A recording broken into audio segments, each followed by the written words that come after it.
आणि यानंतर एक सविस्तर बातमी बघूयात। महायुतीमध्ये विधानसभा निवडणुकीसाठी जागा वाटपाचं सूत्र ठरलेलं नसताना अजित पवारांनी केलेल्या सूचक वक्तव्यामुळे चर्चेला उधाण आलंय। अजित पवारांच्या वाट्याला विधानसभेच्या 60 जागा येण्याची शक्यता वर्तवली जाते। त्यामुळे अजित पवारांनी कर्जतच्या मेळाव्यात केलेल्या 80 ते 90 जागांच्या दाव्याचं काय असा प्रश्न आता उपस्थित होतोय।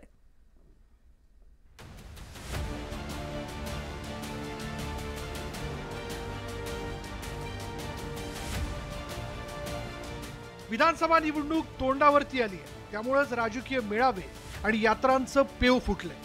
निवडणुकीची घोषणा होण्यापूर्वीच मतदारांपर्यंत पोहोचण्याचा प्रयत्न राजकीय पक्षांकडून केला जातोय। अजित पवारांनी जनसन्मान यात्रेच्या माध्यमातून राज्याचा दौरा सुरू केला। यामध्ये लाडकी बहीण योजनेच्या प्रचारावर भर दिला जातोय। निवडणुकीची घोषणा होण्यापूर्वी एक प्रकारे निवडणुकीच्या प्रचाराला सुरुवात झाली आहे, पण विधानसभा निवडणुकीसाठी अद्याप महायुतीत जागा वाटपाचं सूत्र काही ठरलं नाही।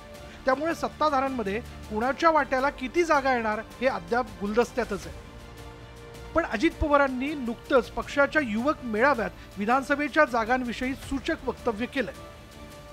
जे आता आपले आमदार आहेत ते तर राष्ट्रवादीचे आहेतच, त्याच्यावर तिथं तर करायला जवळपास 60 जागा ज्या आहेत ते तर कार्यक्रम तुम्हाला करायला काय हरकत नाही। नेहमी आपण आलेलो 54, त्यानंतर ते 2 देवेंद्र आणि संजय मामा।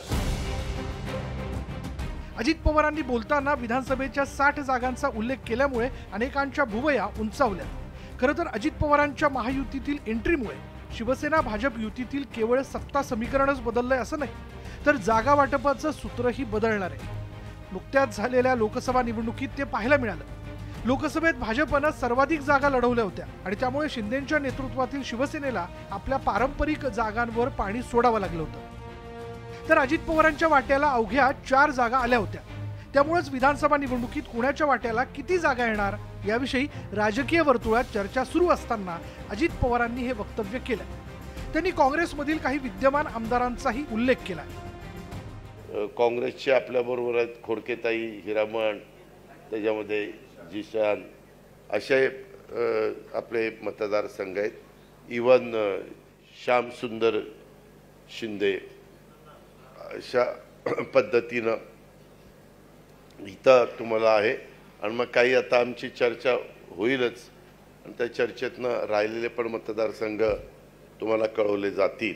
आता निवडणुकीची त्यांची घोषणा होण्यापूर्वी 60 वर आले, म्हणजेच पुन्हा चर्चेमधून 40 वर येण्याची शक्यता मला दिसते आहे। कदाचित 60 मागावेत, जे दिले ते पदरात पाडून घ्यावेत। बिचारे अजितदादांची अवस्था या दोघांनी मिळून वाईट केली हो। नुकत्याच झालेल्या लोकसभा निवडणुकीत अजित पवारांच्या राष्ट्रवादीला फारसा प्रभाव पाडता आला नाही। बारामती या स्वतःच्या मतदारसंघातही सुनेत्रा पवारांना पराभव पत्करावा लागला। तर शिरूर लोकसभेची जागा अजित पवारांनी प्रतिष्ठेची केली होती, पण तिथंही अजित पवारांना उमेदवार निवडून आणता आला नाही। लोकसभेच्या लढाईत काका शरद पवारांनी आपली राजकीय ताकद दाखवून दिली। एवढंच नव्हे तर शरद पवारांनी 2019च्या तुलनेत दुप्पट जागा जिंकून आणल्या। लोकसभेचा अनुभव पाहता अजित पवारांनी फुंकून पावलं टाकण्यास सुरुवात केली आहे। राष्ट्रवादीतील बंडानंतर अजित पवारांनी कर्जतमधील पक्षाच्या मेळाव्यात विधानसभेच्या 80 ते 90 जागा लढवणार असल्याचं जाहीर केलं होतं। पण लोकसभेचा अनुभव पाहता महायुतीच्या जागा वाटपात अजित पवारांच्या वाट्याला किती जागा येणार हाच खरा सवाल आहे। Bureau report, news 18 Lokmat.